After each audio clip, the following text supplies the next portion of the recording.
સુરતના ઉત્તરાયણ વિસ્તારમાં વૃદ્ધ વોચમેનને માર મારવામાં આવ્યો હતો। વૃદ્ધ હિંમતભાઈ ચૌહાણ ઉત્તરાયણની વેદાંત સિટીમાં વોચમેન તરીકે ફરજ બજાવે છે। સોસાયટીમાં રહેતા મનીષ પાનસુરિયા અને તેમના પિતા જયસુખ પાનસુરિયાએ હિંમતભાઈ પર હુમલો કર્યો હતો। હિંમતભાઈએ ખુરશી સરકી મૂકવાનું કહેતા તે ઉશ્કેરાઈ ગયા હતા। પુત્રે આવીને અપશબ્દો કહીને તમાચા માર્યા હતા। પિતાએ લાકડીથી ફટકારતા વૃદ્ધ બચવા માટે ભાગ્યા હતા।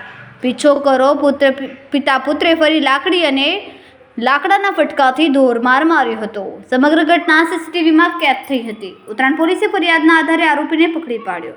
આરોપી મનીષ પાનસુરિયાની કરવામાં આવી ધરપકડ। જી સર, ગઈ તારીખ 20/12/2025ના રોજ